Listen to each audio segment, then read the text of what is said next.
Hey there, welcome to your personal deep dive. Today, we're going to be stepping into a world that's usually confined to like dusty travel journals and history books, you know, Mhm. early 20th century Tibet. And Right. I know you're not just here for like dates and names. Yeah. You've shared Alexandra David-Neel's writings, and her journey among Tibetan mystics and magicians is anything but your average history lesson. Yeah, it's really something else was so captivating about David-Neel is that she was already years ahead of her time when she arrived in Tibet.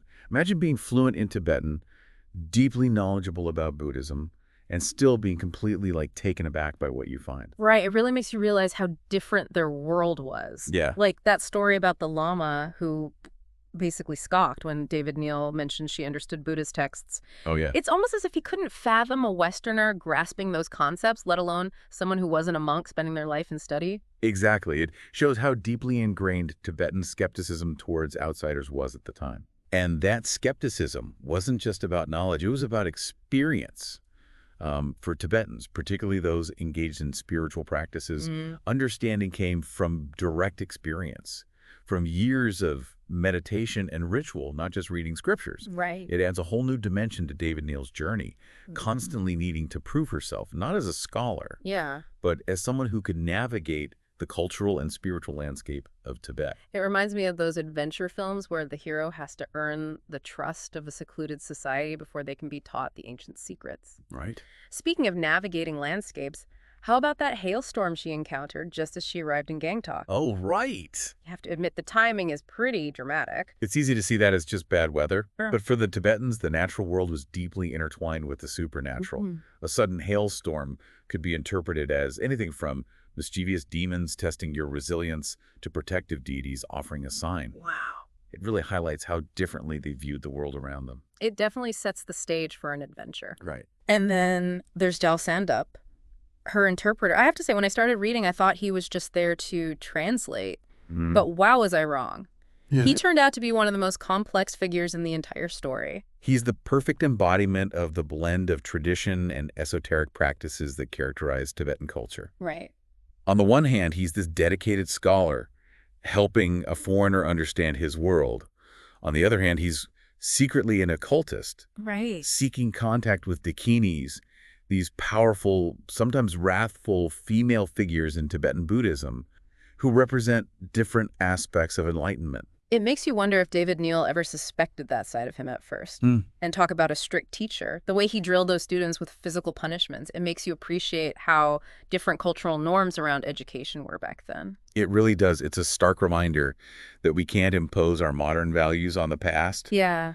While those teaching methods seem harsh, even brutal by today's standards, they reflect a worldview where knowledge, especially religious knowledge, was crucial for navigating this life and the next. That actually connects to this idea of thabs, which David-Neel talks about this concept of skillful means or methods. It's not just about being morally good, it's about understanding the rules of the game, right? Precisely. It's about knowing how to work within the system to achieve a desired outcome. And this applied to life and death. Wow. The Tibetans, at least in David-Neel's experience, were incredibly pragmatic about the afterlife. It wasn't simply about being judged for your deeds, Right. but about using thabs to navigate the Bardo, the state between death and rebirth. Imagine seeing the afterlife as something you could skillfully navigate rather than a predetermined judgment based on your actions. It's like having a spiritual rulebook for the ultimate journey. And, you know, speaking of navigating the afterlife, I think this is where the Bardo Thodol, the Right. Tibetan Book of the Dead, comes into play, right? Exactly. It's one thing to have thabs, but it seems like you'd need a map to even know where to apply them. It's fascinating, isn't it? Imagine a guidebook for navigating the afterlife. That's essentially what the Bardo Thodol is. Wow. It outlines the stages a soul goes through in the Bardo, which lasts around 49 days. And it's filled with descriptions of deities, lights, and experiences, all stemming from a person's karma. It sounds intense. I can see why it's both revered and a bit feared. Exactly. And it's not just a dry moralistic text either. Okay. The Tibetans, even in their approach to death, had a remarkable sense of humor. David-Neel recounts this story of a wealthy Grand Lama who tries to bribe the gods with his riches Right. to ensure a favorable rebirth. Oh, I remember that one. It's like he thought he could buy his way into a better afterlife. Yeah. But the humor lies in how naive that attempt was. Precisely. It beautifully illustrates the Tibetan understanding of thabs. It's not enough to have good karma or even wealth. It's about understanding the subtle workings of the Bardo Right. and using skillful means to navigate them. Cleverness plays just as much of a role as moral conduct. It's almost as if they saw death as a puzzle to be solved with its own set of rules and opportunities for strategic maneuvering. That's a great way to put it, and this pragmatic, even humorous approach to death extended to their interactions with the deceased as well. Mm. David-Neel describes how they would sometimes tell elaborate, fabricated stories to the recently departed, Really? specifically to prevent their spirits from clinging to the earthly realm and hindering their progress in the Bardo. It's a completely different perspective on death than what many cultures have. It's not just about mourning, it's about actively guiding the deceased towards a beneficial rebirth. Yes, and it shows how interconnected they saw the worlds of the living and the dead. They believed that even in death, the mind was still malleable, Right. and the living had a role to play in influencing its trajectory. But David-Neel's journey wasn't just about death rituals in the afterlife. She had this incredible knack for encountering fascinating individuals. Right. Gomshans, sorcerers, lamas, each offering a different glimpse into the vast spectrum of Tibetan spiritual practices. It's like she was a magnet for the unusual, and boy did she find it. Take those Gomshans, for instance. They weren't your typical monks tucked away in monasteries. Right. One of them lived in a former torture chamber, which gives me chills just thinking about it. You can practically feel the energy of that space. Gomshans, often living as hermits, were highly respected. They dedicated themselves to intense meditation and esoteric practices, Yeah. often in complete solitude, which was believed to grant them extraordinary abilities. It makes you wonder what kind of insights they gleaned from years of solitude. And remember that Gomshan who lived in a cave frequented by a bear. Right. It's like something out of a fable. That image perfectly encapsulates the Tibetan view of the natural world as inherently spiritual. Right. It wasn't separate from their practices. It was woven into the very fabric of their beliefs. Animals, mountains, rivers, they were all seen as imbued with a certain energy, a certain power. It definitely adds a new layer to the idea of living in harmony with nature, wouldn't you say? Absolutely.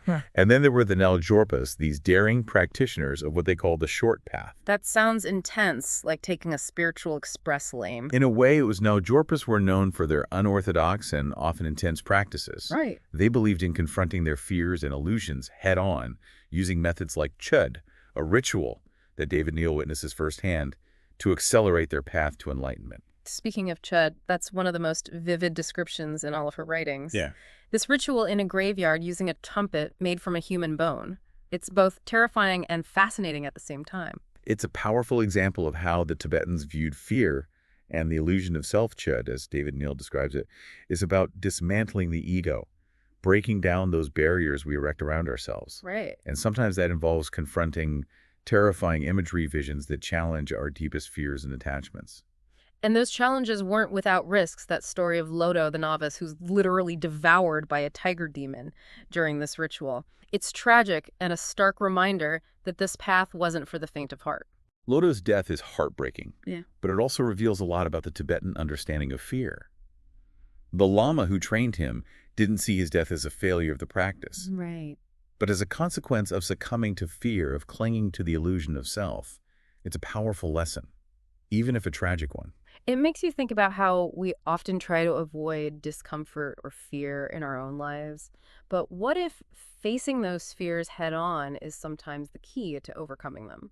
This whole idea of the mind's power is central to Tibetan mysticism, and it brings us to a topic I know you found particularly intriguing, tulpas. Yes, tulpas. The idea that focused thought can create independent entities. Right. It's a concept that continues to fascinate and challenge our understanding of reality. It's like something straight out of science fiction, but the Tibetans believed it was possible, and David-Neel's own experiences seem to back that up. It does make you wonder where we draw the line between imagination and reality, doesn't it? I mean, here in the 21st century, we have all these ideas about manifestation and the law of attraction, but the Tibetans were exploring the power of thought to shape reality centuries ago. It's a fascinating parallel, isn't it? And David-Neel didn't just study tulpas. She claimed to have created one herself. Right. A monk-like figure that accompanied her for a time. Right. It really makes you question what's possible when you combine deep concentration with unwavering belief. That's just incredible and a little bit unnerving, if I'm being honest. It's like something out of a movie where the main character accidentally conjures up a spirit they can't control. Right, and like any good story, there's a lesson there. David-Neel's experience, even though it sounds fantastical, raises important ethical questions about the creation of tulpas. If our thoughts can have that kind of power, we have a responsibility to understand and manage them, wouldn't you say? Absolutely. It makes those seemingly harmless self-help mantras about positive thinking seem a lot more loaded. Like, what if we're inadvertently creating tulpas of our desires and fears without even realizing it? It's a thought-provoking idea, and it speaks to the Tibetan understanding of the mind as a tool with incredible potential, but also the potential for harm if misused. That's why practices like chud, as unsettling as they might seem to us, were developed to help people confront those shadows within themselves, to master their minds before their minds mastered them. It's a good reminder that real power comes with real responsibility. So, after diving deep into David Neal's experiences, all these incredible stories and concepts, what would you say is the biggest takeaway for someone listening today? I think David-Neel's journey reminds us that there are entire ways of seeing the world, of understanding reality and the self that lie beyond our everyday experience. Tibet, with its blend of mysticism and pragmatism, challenges our assumptions about what's possible and invites us to explore the hidden depth within ourselves. It's like she cracked open the door to a different dimension and we got a glimpse inside. But as with any good adventure, it's up to us to decide whether we want to keep exploring. Exactly, and that exploration can take many forms. It might be reading more about Tibetan Buddhism, experimenting with meditation, or simply paying closer attention to the power of your own thoughts and beliefs. The key is to approach it with the same open-mindedness and thirst for knowledge that David-Neel embodied. It's inspiring to think that if a Westerner like her could immerse herself in this world and discover such profound insights, then maybe we can too. Who knows what we might find if we just start looking? That's the beauty of it, isn't it? It's a journey without a fixed destination, a constant process of discovery. And who knows, maybe we all have the potential to create our own incredible stories, our own deep dives into the unknown. I like the sound of that. So, for anyone listening who's feeling that spark of curiosity, consider this deep dive your starting point. Alexandra David-Neel's journey reminds us that the greatest adventures often begin with a single step outside our comfort zones, a willingness to embrace the unknown, and an insatiable curiosity to understand not just the world around us, but the world within us as well.